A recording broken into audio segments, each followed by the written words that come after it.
Bienvenido a un nuevo video. Esta vez parto tratando de concretar lo que se llaman, creo que se llaman Dragonfly Squats o Dragon Squats o algo así. Básicamente tratar de hacer una sentadilla a un pie con la otra pierna cruzada por atrás. Son muy difíciles, decidí hacerlo porque me gustan esos desafíos rotacionales y de equilibrio, porque en realidad no soy muy bueno para esas cosas o me cuestan. Y por lo tanto, no es que sea, me cuestan. Y por lo tanto son buenos para desafiarme en eso. Si se fijan, en el video en general me cuesta mucho más con la derecha que con la izquierda. Y a pesar de ser diestro, tengo mucho más fuerza con la izquierda, es notable. Y mejor estabilidad también, a pesar de que en esta me está costando bastante. Y el resto del entrenamiento, este es un entrenamiento que grabé en realidad hace un par de días. El resto del entrenamiento fue una mezcla entre una pliometría suave y un entrenamiento más de tren superior de barras. Estoy tratando de trabajar la dominada a una mano, o el pull-up a una mano. Y para eso estoy usando una mochila que en realidad cargo con un poco de peso y trato de trabajar con ese peso. Y la pliometría suave porque en la mañana de ese mismo día, no, miento, al día siguiente, esa mañana había hecho piques. Al día siguiente, ese día, me tocó la rutina de intermitentes de 30 segundos por 30 segundos, que no está grabada, así que está hecha nomás. Y es interesante porque mientras uno piensa en ese entrenamiento, en realidad son 5 minutos de trabajo, 5 minutos de descanso, 5 minutos de trabajo. Pero en realidad, en esos 5 minutos de trabajo hay 30 segundos de descanso entre series. Lo que se traduce que en realidad el ejercicio son 5 minutos de trabajo en total. Y uno no está acostumbrado a eso, uno está acostumbrado a pensar que las rutinas tienen que ser muy largas y muy trabajosas, y en realidad yo he sentido notablemente cómo he mejorado mi capacidad para rendir en ese ejercicio en particular. Obviamente, mientras más específico es lo que uno hace, más específico es el resultado que tiene. Y eso yo creo que igual es transferible ese ejercicio, por eso decido hacerlo. Y esos fueron los entrenamientos de los últimos 2 días. Hoy en la mañana también me grabé un entrenamiento súper cortito que hice. Y ese va a ser probablemente para mañana. Y en verdad hoy estaba pensando, a propósito de que estos son como unos protocolos de entrenamiento, que en realidad cada vez me gustan menos los protocolos. Tiene una... Ya, pues primero voy a hablar del lado positivo de los protocolos. Los protocolos tienen la posibilidad de generar un orden mental y de acciones sin necesidad de tener que conocer en detalle lo que sea que se está haciendo. O sea, el protocolo te permite automatizar una acción, por lo tanto, masificarla. Entonces, por ejemplo, si yo hiciera mi protocolo de entrenamiento, cualquiera podría llegar y hacerlo. Y en realidad los protocolos yo creo que tienen su rol en ciertas industrias y tienen su rol, al contrario de lo que quizás se cree, tienen su rol principalmente en gente que está iniciando en un trabajo, pero en un trabajo que también busque que la persona se termine desapegando del protocolo, porque quienes menos se apegan a los protocolos tienden a ser los seniors o la gente con más experiencia en cualquier trabajo, que en muchos lugares también son los mismos seniors los que diseñan los protocolos. Entonces se genera esta disociación entre lo que dicen y predican, que es un clásico en realidad moderno. En este momento en el entrenamiento estoy haciendo fuerza isométrica, como si estuviera empujando con las piernas contra la barra, tratando en el fondo de llevarme la barra lo más allá posible. Porque me gusta ese tipo de ejercicios, viene mucho del rugby. Creo que es un trabajo de fuerza de piernas que es realmente manejable en cualquier lugar y funciona, es una fuerza máxima al final. Obviamente depende de cuánto nos dan los brazos para sobrevivir, para sobrellevar quizá, la fuerza que uno haga con las piernas y cuánto agarre tiene uno en el suelo también, pero funciona bajo esa lógica. Así que por eso lo hice. Bueno, y los protocolos entonces tienen esa posibilidad de introducir a alguien en un tema sin necesidad de que la persona lo haya estudiado a fondo y por lo tanto cumpliendo un estándar dado. El problema, como todos los protocolos y como todas las cosas en la vida, y lo vemos actualmente por todos lados, es que los protocolos nunca van a tener la capacidad de adaptarse a un ambiente cambiante. Y por lo tanto, el protocolo asume que todo se va a mantener exactamente igual y que en muchas líneas de producción y cosas así, en general, se mantiene igual, hasta que ocurre un accidente, que es lo que básicamente yo trabajo solucionando. Y bueno, y en general ahí los protocolos entran a tratar de accionar la respuesta, de planificar una respuesta ordenada, pero en general tienden a no ser seguidos en muchos casos porque la emergencia puede ser muy distinta. Ahora, sí existen ciertos protocolos, por ejemplo en medicina, como la TLS, ACLS y otros más que tienen que ver con politraumatizados o enfermedades como infartos al corazón y otras cosas así, que en realidad sí tienen un rol, pero sigue siendo dinámico el protocolo, va cambiando con el tiempo y también requiere de una persona entrenada en evaluar esas diferencias entre cada paciente. Y están diseñados de esa forma para uno ordenarse, pero entendiendo que si es que uno tiene una patología de cierta área, que es la más importante, es donde tiene que haber el foco en la atención. Entonces tienen roles, son útiles en muchos casos y pueden ayudar a ordenar especialmente a gente que no es tan experta en un tema. Pero por otro lado, tienen el problema, que es el problema del siglo XXI, diría yo, que tenemos esta necesidad imperiosa y profunda de generar una realidad estática, donde nosotros podemos predecir todo lo que ocurre. Y eso nunca ocurre en la realidad, eso no existe. No existe la capacidad de predecir lo que va a pasar en el futuro. Los modelos matemáticos no predicen. Los modelos matemáticos se basan en el pasado para tratar de identificar lo que va a ocurrir en el futuro, pero el problema es que el futuro es impredeciblemente impredecible. Por ejemplo, acá hay ejemplos que saco de un libro de Nassim Taleb.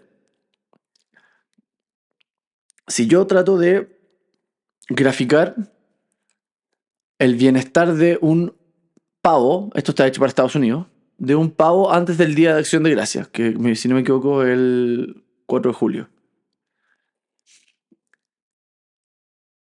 Y yo grafico el bienestar del pavo y hago una predicción tipo predicción matemática.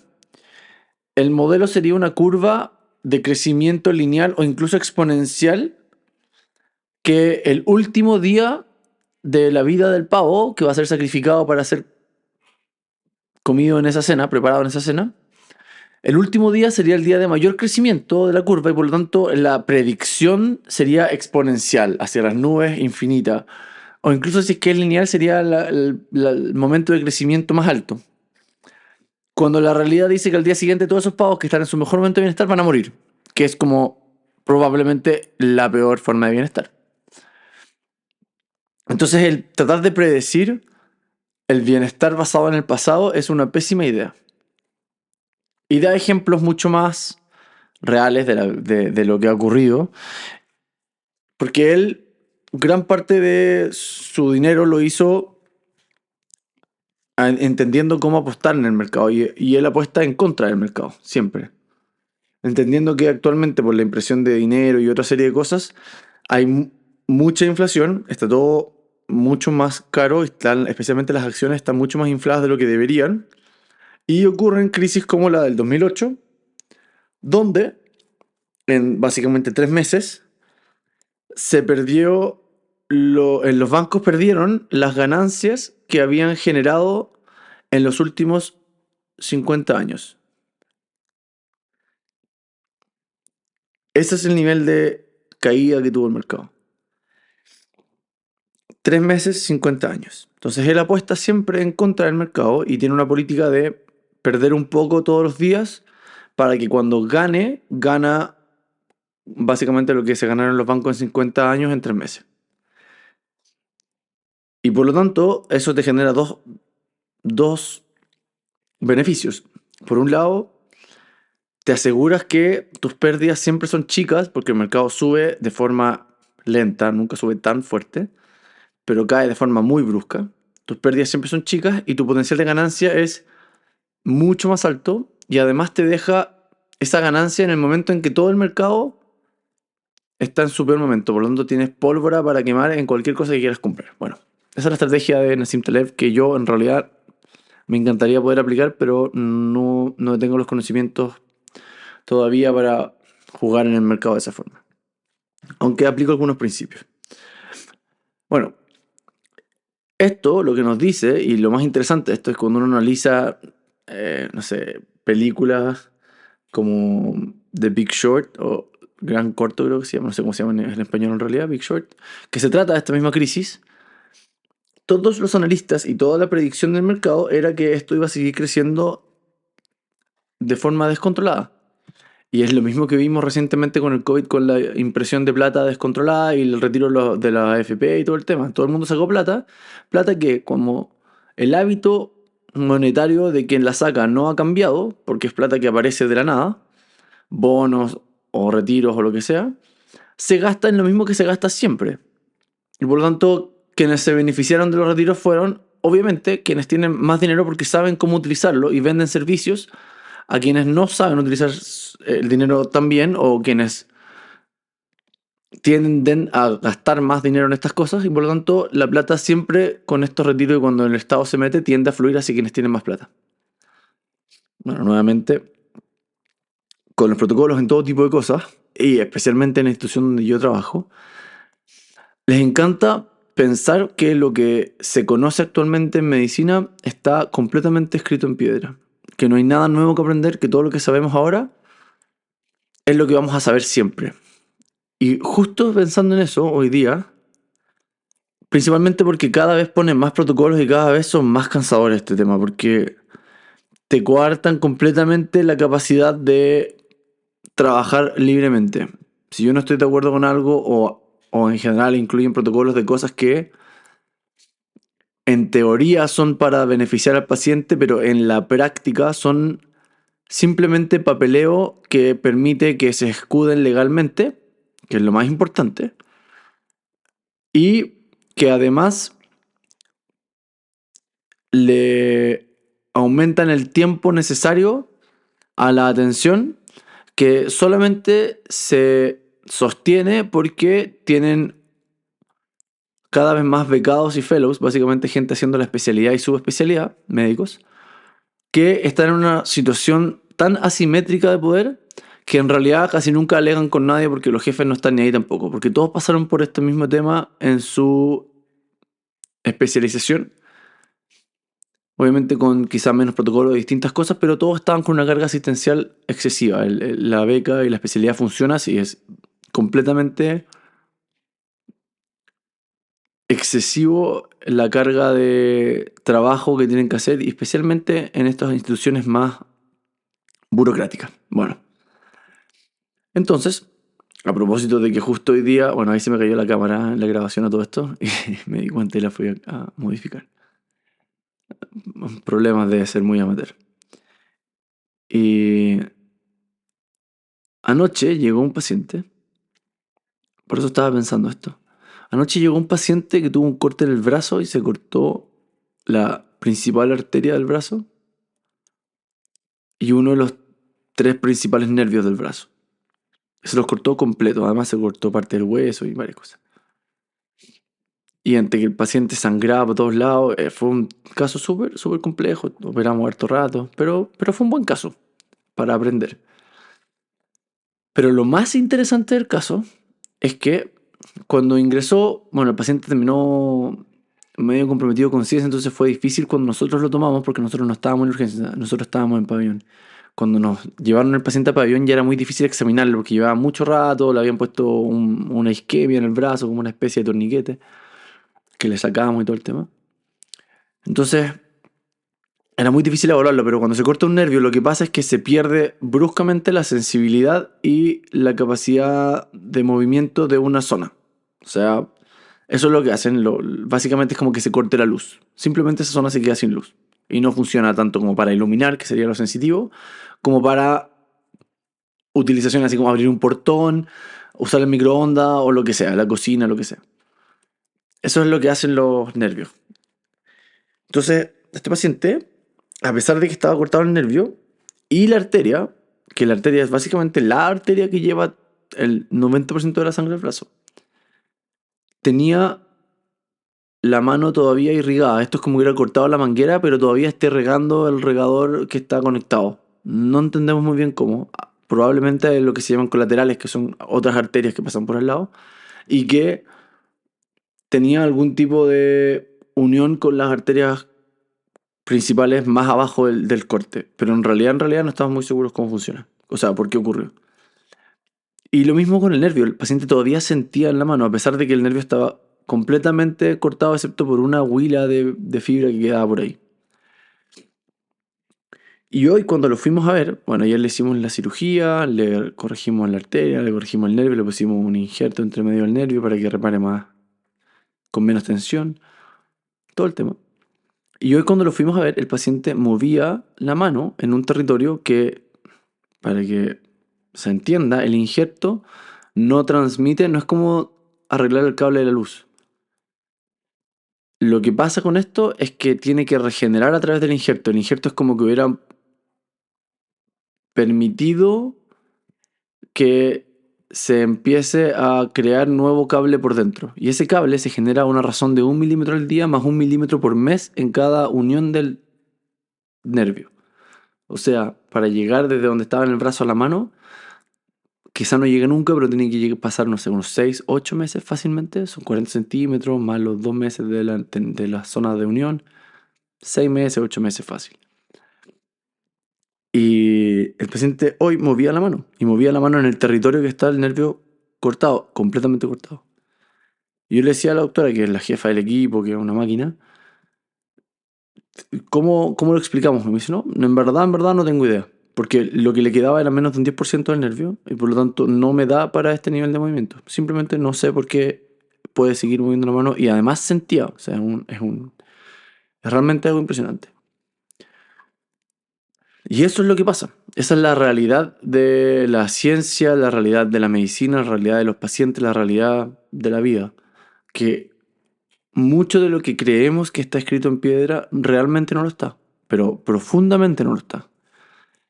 Y este paciente nos mostró eso hoy día. Y después, durante el mismo día, conversando con otros médicos también, empezamos a hablar de cómo está pasando actualmente, que como los sistemas de salud coercitivos, como los que funcionan de forma pública o incluso con administración privada, pero bajo una ley, estos sistemas solamente se sostienen actualmente porque hay una ley que obliga el pago. Pero en realidad muchos de los pacientes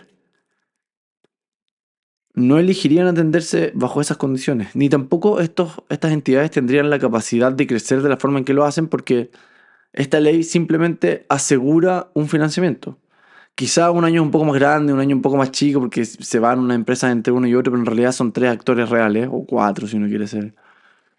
Y esos actores son los mismos, no hay nuevos actores, entonces no hay nadie que te vaya realmente a quitar el mercado está completamente cautivo y el mercado nunca tiene posibilidad de decir que no a esto, entonces básicamente están obligados a pagar y por lo tanto las empresas pueden hacer proyecciones a largo plazo que son completamente ajenas al mercado, o sea, cuando todos están cayendo, ellos pueden seguir creciendo sin ningún tipo de problema porque la plata entra igual.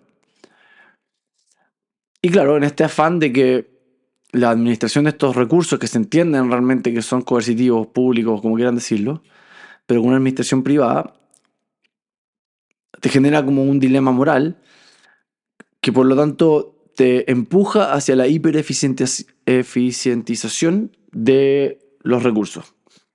Y eso pone en situaciones muy precarias la atención en muchos casos, porque se eficientiza casi todo, incluyendo la cantidad de pacientes que ve cada médico y todo el tema, y como funciona en base a predicciones de modelos matemáticos, no tiene la capacidad de predecir o no entran en su ecuación todos aquellos días que son anomalías, entre comillas, porque las anomalías son los días que realmente hacen la diferencia en cualquier lugar. Y hoy día el servicio estaba completamente colapsado, completamente colapsado. No había médicos suficientes para atender todo lo que hay, no hay camas suficientes, no hay cómo atender todo lo que había. En un servicio que se supone que asegura cierto nivel de atención y todo el tema. Y claro, cuando pasa esto, en general la culpa o la inmolación de todo lo ve el personal de sala, el personal que realmente sacrifica todo lo que tiene, tiempo y capacidad vital y todo para suplir con esta demanda. Y el día se cierra en algún momento, esta cuestión se resuelve, siempre se resuelve, con turnos que nadie duerme, etcétera, etcétera. Pero obviamente esta fragilidad del sistema no se ve en las estadísticas, no se ve reflejada en las estadísticas. Simplemente hay mayor agote, quizás el jefe sabe que están todos medio cansados, pero eso no se transmite para arriba por ningún motivo.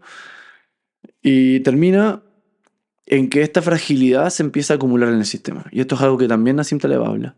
Mientras más grandes las empresas y más disociadas están del estímulo del mercado, de la retroalimentación del mercado, que el mercado simplemente es un mecanismo de retroalimentación dinámico.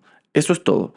Eso es una forma de entenderlo que es mucho menos sesgada y política que cualquier otra cosa. El mercado, el libre mercado, el capitalismo es un sistema de libre tránsito de información dinámica en un ambiente hipervariable. Es eso.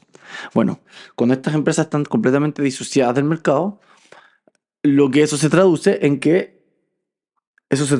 se acumula fragilidad que se empieza a ver en este tipo de cosas.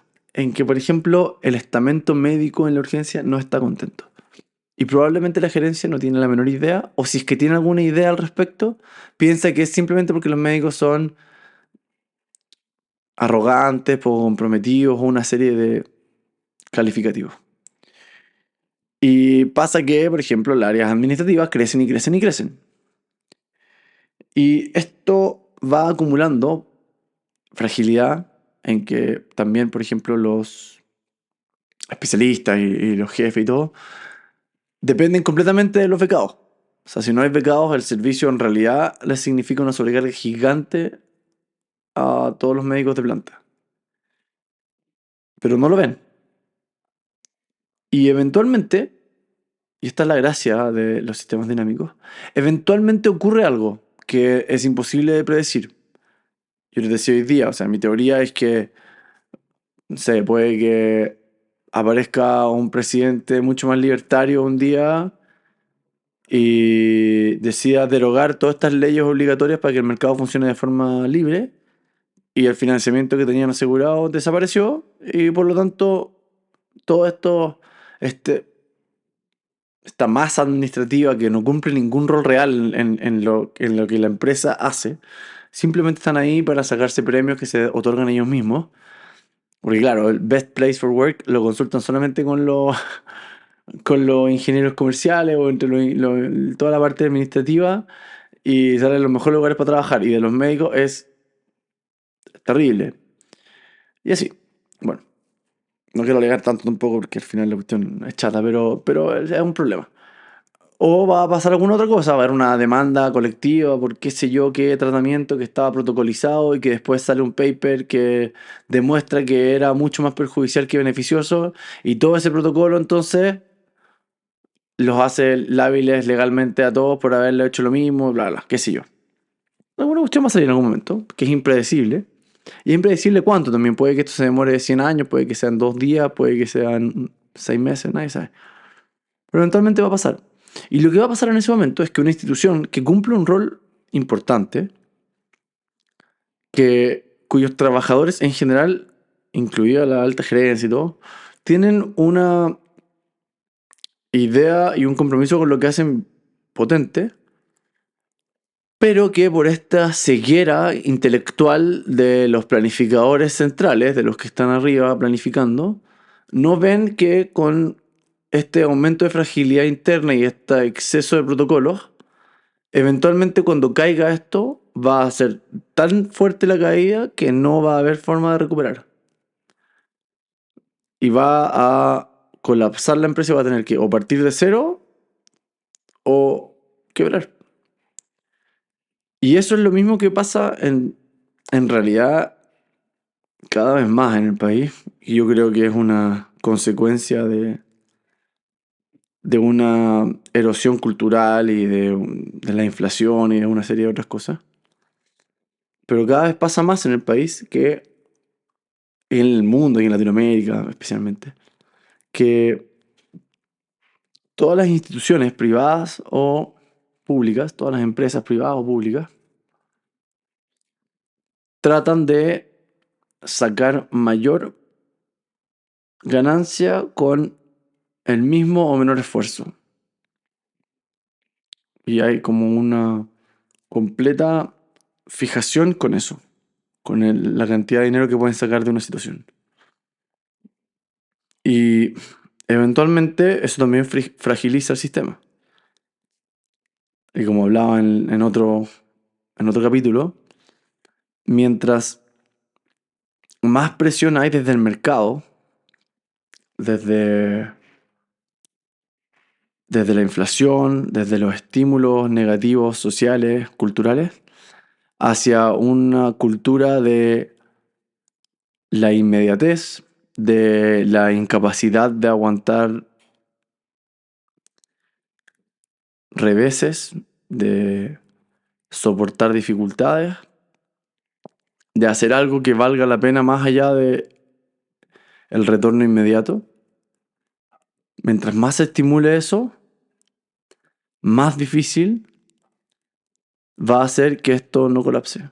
O más fragilidad se va a acumular y más grande va a ser la caída. Porque lo que mucha gente no entiende, de la gente que habla contra el mercado y todo el tema, es lo interconectado que está todo en un mercado, en un libre mercado, en un mercado capitalista. Y es el clásico ejemplo de que para que una persona haga un clavo, requiere algo así como, no sé, $5.000 entre ir a minar el metal, no sé a dónde, después poder trabajarlo, después poder purificarlo, después poder hacer la plancha de metal desde la cual vaya a quemar para producir los moldes, etcétera, etcétera. Versus el que cada uno tenga un área de especialización que esté interconectada y de forma libre con el resto, permite que uno acceda a clavos por unos pocos pesos. Entonces, esa es mi situación actual con los protocolos. Tengo cada vez una mayor animadversión con esto. Creo que eso ha completamente alterado las dinámicas de muchas profesiones y en la profesión médica se nota mucho. Y hay que hacer algo al respecto. Tenemos que trabajarlo. De alguna forma u otra hay que empezar a resistirse a los protocolos, hay que empezar a proponer alternativas. Tampoco hay que ser destructivo, hay que tratar de ser propositivo, pero también hay que quizá construir cosas nuevas que puedan contraponerse a esta situación. Eso, nos vemos en la próxima.